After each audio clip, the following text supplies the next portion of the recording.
Quando você joga o Jogo dos Tronos, você deve estar preparado para viver traições, mesmo que elas venham de onde se menos espera. Robb Stark via o Theon Greyjoy basicamente como um irmão, um rapaz com idade próxima dele e que foi criado junto do Robb em Winterfell. Robb e Theon cresceram juntos, riram juntos, fizeram planos juntos e guerrearam juntos. Theon estava no círculo mais íntimo dos Starks, entre aqueles que Catelyn chamou para conversar sobre a tentativa de assassinar o Bran e a ameaça dos Lannisters. Mas, na primeira prova dessa lealdade, o Theon Greyjoy se voltou contra os Starks. Ele traiu Robb, saqueou Winterfell e fingiu assassinar Bran e Rickon de forma fria e cruel. Todas essas ações geraram um impacto profundo na Guerra dos Cinco Reis e ajudaram a causar a queda da casa Stark. Mas e se Theon nunca tivesse traído Robb? Que mudanças isso traria para a guerra e para o destino da família Stark? Bom, é justamente sobre isso que a gente vai discutir no vídeo de hoje. Eu sou o TH Magaldi e vem comigo.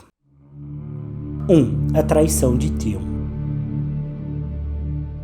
Bom, algumas vezes eu trago alguns what ifs aqui para o canal que eu mesmo comento que são difíceis de acontecer na história, porque fogem muito da própria lógica do universo construído pelo Martin. Esse era o caso, por exemplo, do what if onde eu falo sobre o Ned Stark ser rei.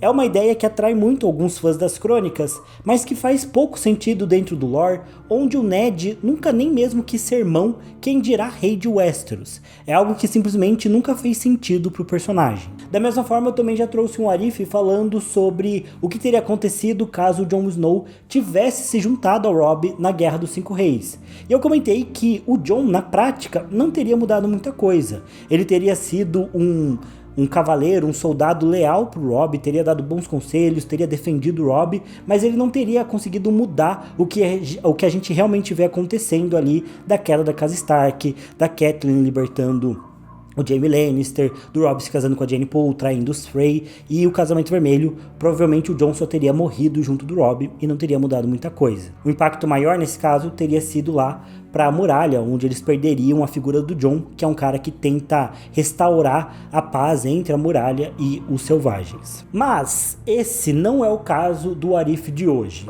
Isso porque a traição do Theon Greyjoy não só é um dos pilares de todo o desenvolvimento da história, como ela realmente poderia não ter acontecido. O Theon foi um rapaz basicamente criado pelos Stark.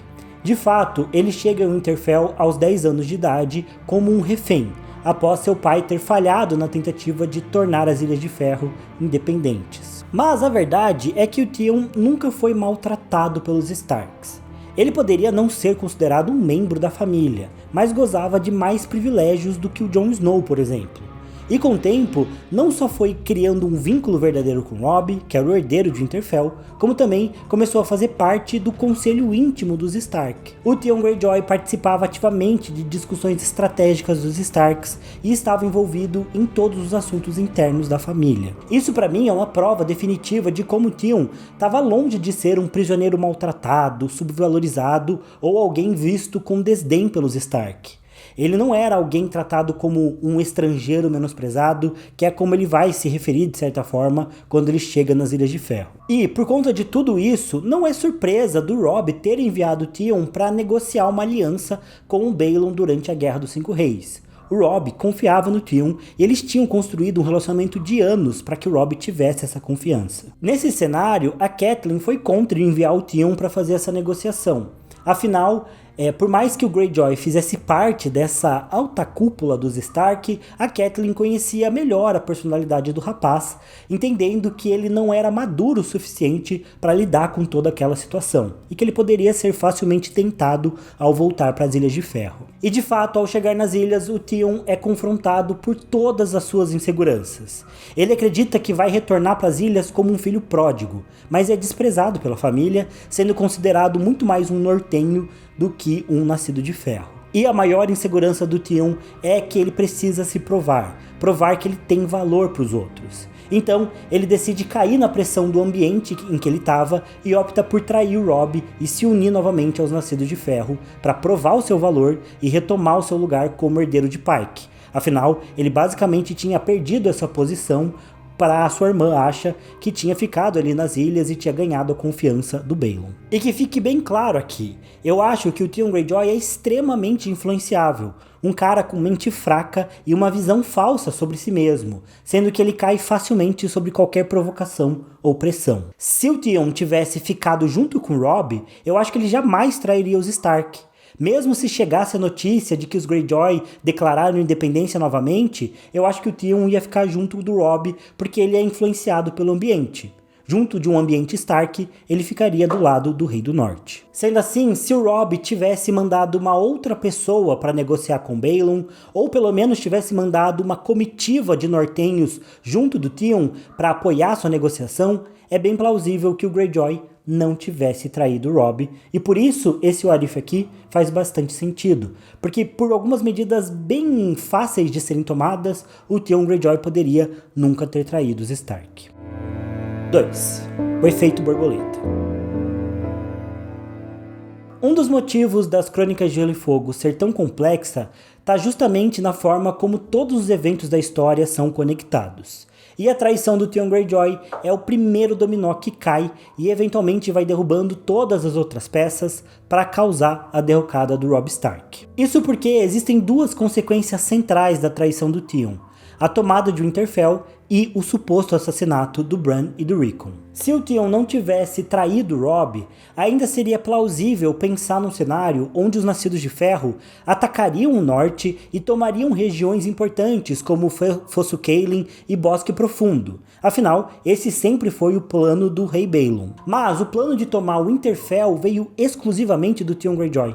Sem a sua traição, o Winterfell nunca teria caído e só isso já traria grandes mudanças para a história. Sem o Winterfell cair, o Robb jamais iria sentir a necessidade de retomar o seu território, não com tanta urgência. Além disso, é bem plausível que o Sir Rodrik Cassel conseguisse manter a ordem dentro do território nortenho com as forças de reserva que ele tinha. Mesmo que os Bolton tivessem planos de eventualmente tomar mais território, como o Ramsay fez ao tomar o território dos Hornwood, ou mesmo se os Bolton quisessem se revoltar de alguma forma, sem o Theon Greyjoy ter atacado o Winterfell, é plausível que esses planos dos Bolton nunca viessem à prática. Primeiro porque sem o Theon Greyjoy, o Ramsay ainda seria um prisioneiro dos Stark. Lembrando que, uma vez que o Ramsay obriga a Sra. Hornwood a casar com ele, o Sir Rodrik monta uma comitiva e vai até, se eu não me engano, Dreadford, né, que é o Fosso do Pavor? Agora eu esqueci o nome do Forte do Pavor.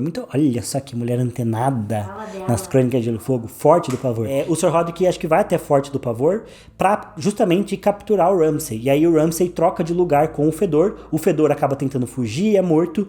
E o Ramsay, disfarçado de Fedor, é preso pelo Sir Rodrik.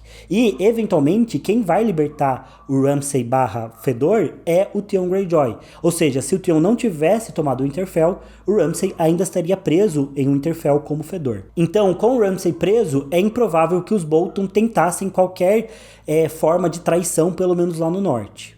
Além disso, o Ramsay só mata o Sir Rodrik Cassel e destrói o Winterfell porque ele sabe que pode colocar a culpa disso nos Nascidos de Ferro.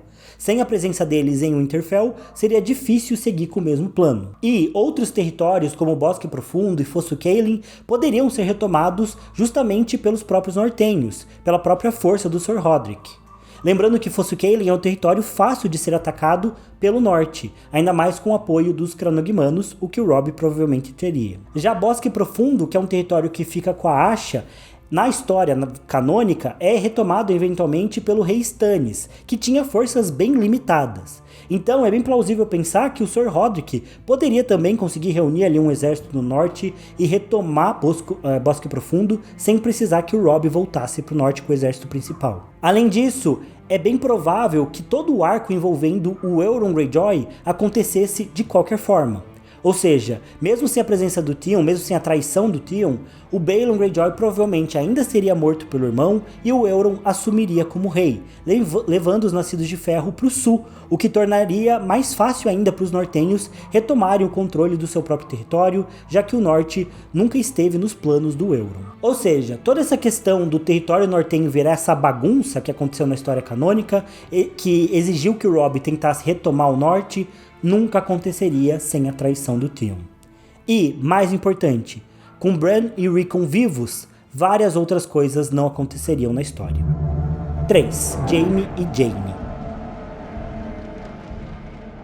Na versão canônica, a notícia da morte do Bran e do Rickon leva a Catelyn Stark a libertar o Jaime Lannister.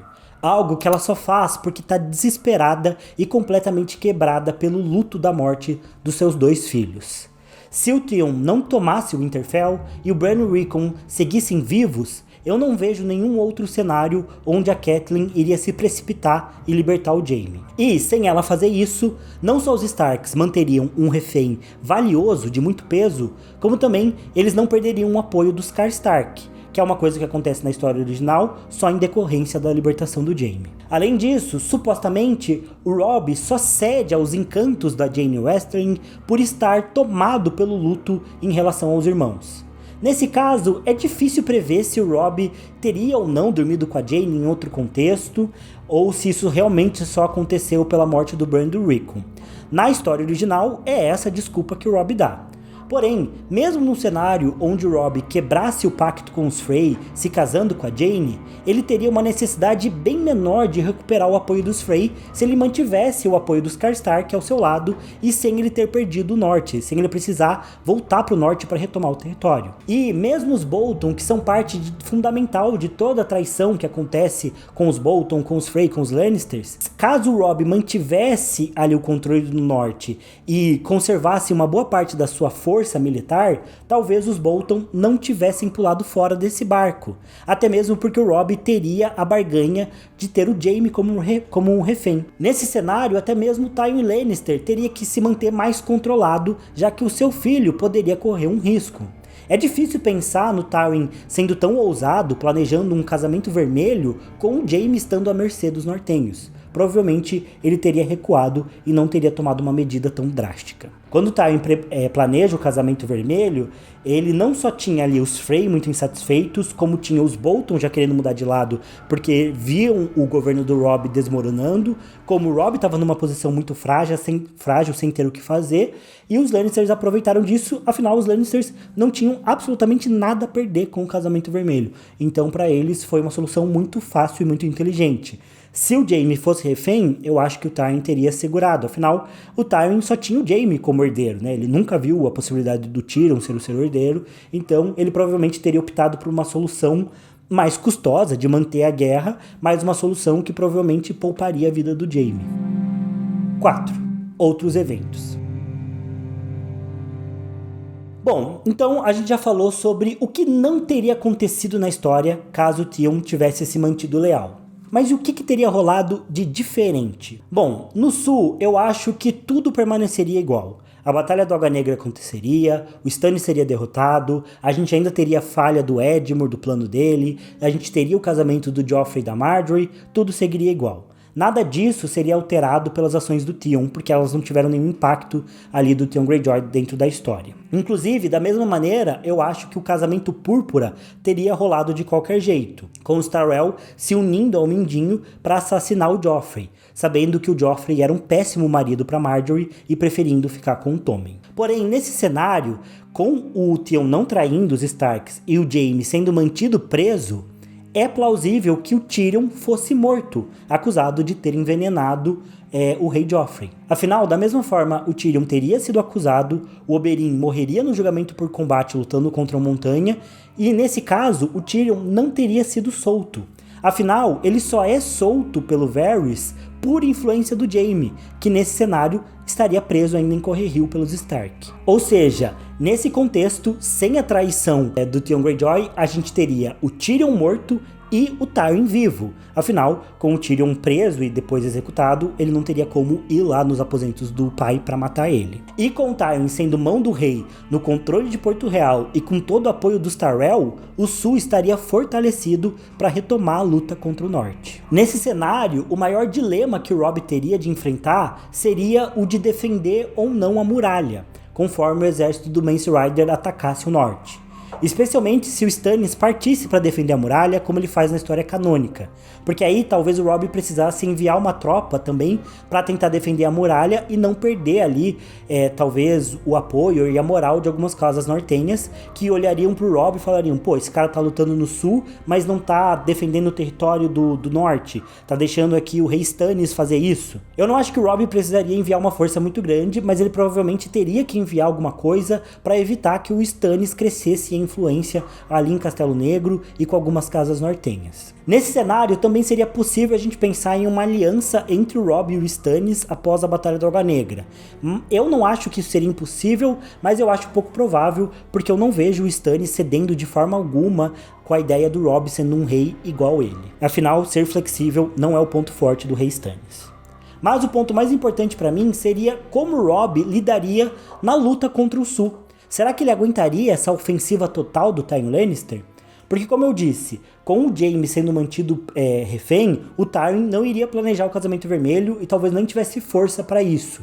Força política, eu digo o apoio dos Frey e o apoio dos Bolton para criar um casamento vermelho. Mas força militar para atacar as terras fluviais? Isso com certeza ele teria. E nesse cenário eu acho bem provável que o Robb conseguisse resistir ao ataque do sul por muito tempo. Se a gente pega o meu vídeo sobre o tamanho dos exércitos como exemplo, o reino do Robb, considerando o norte e as terras fluviais, teria uma capacidade máxima de reunir 40, 50 mil homens no total da sua mobilização. Mas o Tyrion teria um exército de mais de 100 mil homens, considerando 50 mil homens da Campina, 30 mil homens Lannisters, 10 mil homens das Terras da Coroa e possivelmente mais 10 mil homens das Terras da Tempestade, que dobraram o joelho para o Trono de Ferro após a Batalha da Água Negra. E isso eu estou considerando 100 mil homens sem nem chegar perto do potencial máximo de mobilização, que nesse caso a gente poderia atingir facilmente um número de 150, 160 mil soldados para toda essa coalizão do sul. E eu nem estou considerando o Dorne aqui. Então, mesmo que o Robb quisesse manter um ataque nas terras ocidentais, ele dificilmente aguentaria uma ofensiva tão grande vinda do sul. Mesmo que os Nascidos de Ferro, sob o comando do Euron, ainda atacassem a Campina e Dorne não se juntasse à mobilização do Trono de Ferro, ainda assim seria difícil pensar no Robb aguentando muitos anos de luta. Se ele voltasse para o norte e fizesse uma resistência ali, usando o Gargalo como bloqueio, aí sim eu acho que o norte teria chances de aguentar. Mas o reino do Robb também incluía as terras fluviais. Ele foi declarado rei do norte e rei do Tridente. E as terras fluviais são muito mais vulneráveis para esses ataques. Elas ficam bem no meio do território e receberiam ataques vindos ali da Estrada do Rei, das Terras da Coroa, ataques vindo da Estrada das Rosas, a partir da Campina, ataques que poderiam surgir ali vindos das terras ocidentais, ou seja, seria muito difícil um cenário em que as terras fluviais aguentariam tantos ataques por tanto tempo. Mas vamos lembrar que o Robb nunca perdeu uma batalha. Sim, Robb nunca foi derrotado em batalha, mas ele lutou poucas batalhas. No total da guerra, foram 5 batalhas. A Batalha do Ramo Verde, a Batalha do Bosque dos Murmúrios, a Batalha dos Acampamentos, Cruza-Boi e a Batalha do Despenhadeiro. Dessas 5 batalhas que o Robb participou de alguma forma, ele participou ativamente apenas de 4, porque a Batalha do Ramo Verde ele enviou as forças, uma parte das forças do exército nortenho sob comando do Roose Bolton. Além disso, outras 2 batalhas foram contra forças muito fracas. Cruza-Boi foi um ataque surpresa feito contra um exército de recrutas inexperientes e mal treinados, e a Batalha do Despenhadeiro foi contra algumas centenas de defensores apenas ali da casa Westerling. Então, o Robb era sim um bom comandante, ele era um cara esperto e ousado, mas eu acho que a sua fama de grande comandante é bastante supervalorizada porque a galera gosta do Robb.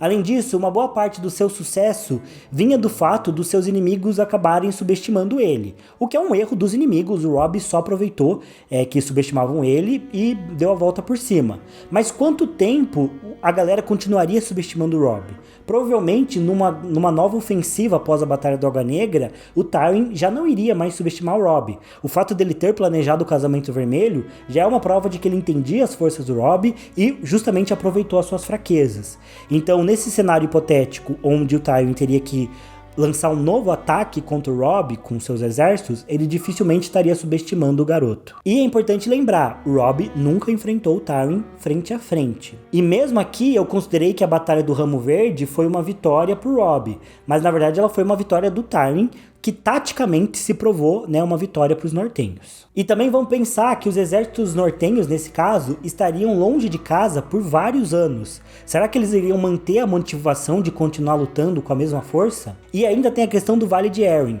Nos livros, o Vale se recusa a aceder a qualquer pedido de ajuda do Robb. Mas vamos lembrar que o Mindinho se torna senhor de Harrenhal após a Batalha do Água Negra e pretende se casar com a Lysa Arryn, basicamente assumindo o controle do Vale, afinal o Mindinho manipulava a Lysa do jeito que ele queria. Será que com o Mindinho junto da Lysa ele manteria o Vale neutro? Ou nesse cenário, com Tywin vivo, ele tentaria colocar o Vale contra os Stark, usando talvez o argumento de garantir a retomada das terras fluviais para que ele retomasse Harrenhal, que era o seu território, ou mesmo de alguma forma que ele pudesse defender que gostaria de tomar as terras fluviais em nome da Sansa. Seria uma jogada mais ousada, talvez teria que ver se isso funcionaria, mas talvez existisse um ambiente para o Mindinho usar os Cavaleiros do Vale contra a própria família da Lysa. E sinceramente, eu não sei se ela se importaria muito com isso não. Enfim, nesse cenário, o Norte teria que resistir por pelo menos alguns anos, esperando até o momento do jovem Griff ou da Daenerys voltarem para Westeros para criar uma distração na luta contra o Trono de Ferro. Porque daí com a Daenerys chegando, se o Robb conseguisse resistir por esse tempo, aí com a Daenerys chegando em Westeros ele teria um alívio, né? Porque provavelmente o primeiro lugar que ela atacaria seria as Terras da Tempestade ou mesmo as Terras da Coroa, e aí isso faria com que o Tywin precisasse focar todos os seus esforços em combater a Daenerys ou mesmo o jovem Griff. Mas, vamos lembrar, o Robb nesse cenário não teria ideia de que a Daenerys iria querer voltar ou que, enfim, o jovem Griff apareceria.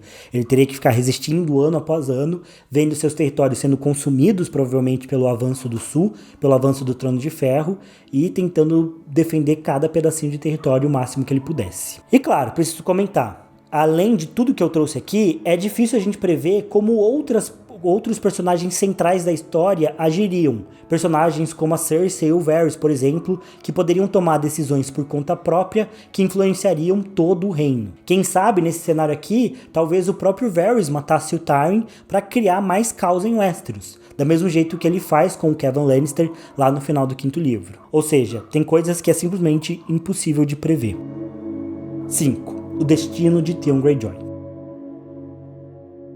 E bom, enfim, para finalizar, vale comentar que nesse cenário que eu criei, eu acredito que o Theon Greyjoy ficaria do lado do Robb até o fim. Mas, no momento em que o Balon Greyjoy morresse, o Theon provavelmente voltaria para as Ilhas de Ferro para participar da Assembleia de Homens Livres e apresentar sua candidatura. Eu acho que o Theon teria poucas chances de ser eleito rei, porque ele sempre seria visto como um estrangeiro, e provavelmente o Aeron Greyjoy seria coroado. Aí, ou o Theon seria preso pelo Euron, ou ele teria que fugir junto da sua irmã, a Asha. Nesse cenário de fuga, eu não acho que o Theon pensaria em tomar o Winterfell com o norte mais estável e com os nascidos de ferro navegando para o sul.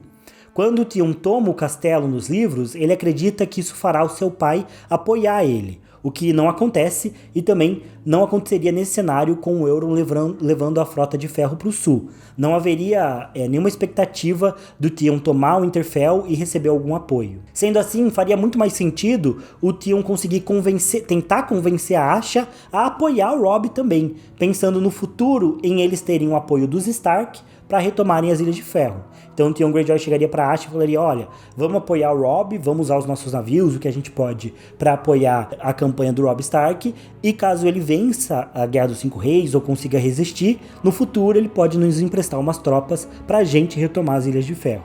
Eu acho que faria sentido o Theon pensar em algum plano desse tipo.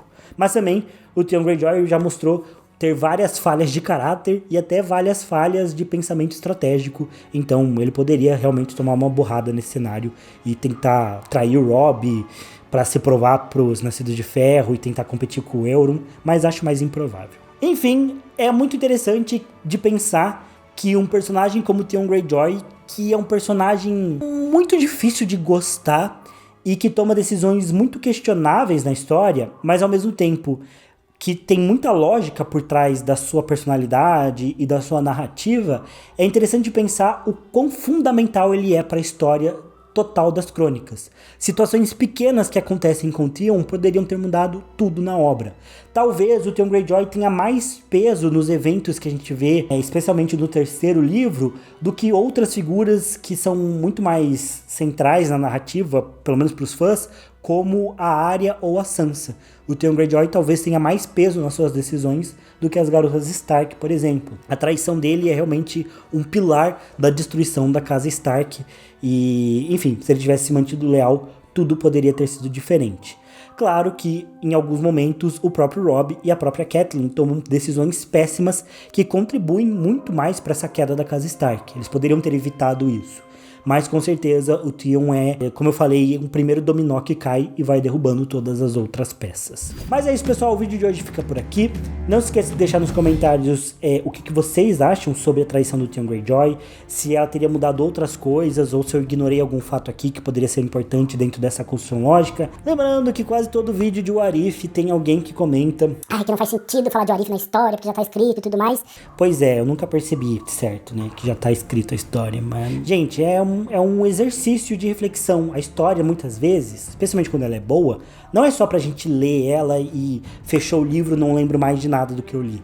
A ideia da história é justamente ela ficar com você pensar nas situações, de você vivenciar aquela experiência, de pensar nas ações dos personagens, tentar não só pensar isso pra sua vida, de como aquelas coisas funcionam, do que você faria naqueles cenários, mas de pensar o funcionamento da história como um todo, né? Esse exercício de reflexão é muito importante, e eu acho que, apesar de, dentro da história da vida real, às vezes, ter muitos historiadores, por exemplo, que não gostam dessas narrativas alternativas do mundo, mas esse exercício de pensar como os eventos se conectam, então no momento que a gente pensar, se o Theon Greyjoy tivesse tomado uma ação diferente, teria mudado vários outros eventos, é o tipo de raciocínio que a gente pode empregar na nossa vida para entender como os eventos se conectam. Eu sempre tive a impressão de que no colégio, a maior parte dos alunos que amavam história, ou não gostava de história, tinha dificuldade de conectar justamente os diferentes momentos da história que a gente estudava. Então, por que a gente está estudando agora Napoleão e depois a gente vai estudar Brasil Império? Sabe, qual que é a lógica? Às vezes faltava entender esses elos que conectavam o período napoleônico com o período do Brasil Império, sabe? Porque são muitos elos. Então, esse tipo de raciocínio, ele é um exercício divertido pra gente fazer dentro das crônicas, mas ele também é algo que ajuda a gente a pensar, às vezes, as próprias situações da nossa história real, ou mesmo das nossas vidas. Pensar em situações em que a gente vive e como a gente poderia ter tomado ações diferentes ou caminhos diferentes, mudando pequenas decisões do nosso passado e assim por diante. Então, esses exercícios de reflexão, eles são não só divertidos, como talvez muito importantes para a gente pensar a nossa própria realidade. Então, às vezes também a gente precisa se jogar na experiência, né? Só curtir. Nem tudo também precisa ser super tecnicista, sabe? De tipo, isso é um livro de fantasia, eu vou ler e depois que eu fechar, acabou a fantasia, voltar para a vida real. Não, as experiências podem ser expandidas e a gente pode usar da arte, da cultura, e deve usar da arte e da cultura para expandir nossas vidas como um todo, das nossas reflexões, das nossas ideias, da nossa forma de viver. É para isso que serve, de fato, a literatura. Então é isso, deixa os comentários. Faz tempo também que eu não falo da loja do canal, tô sem nenhum item aqui dela nesse momento. Mas nesse momento da sua tela vai aparecer um QR Code com a lojinha do canal. Lembrando que a gente tem moletons, tem canecas, tem camisetas maravilhosas, tem posters, e eu recomendo muito os moletons. Tá ficando friozinho, aqui em Curitiba tá 13 graus, por exemplo, nesse momento. Então você pode aí comprar um moletom do canal, se ficar bem quentinho, comprar uma caneca, tomar um chazinho bem gostoso e se preparar, porque a gente tá só no outono e o inverno tá chegando. Então é isso, não esqueça de deixar o like, se inscrever no canal caso vocês ainda não sejam inscritos, e eu vejo vocês no próximo. Valeu, falou e até mais.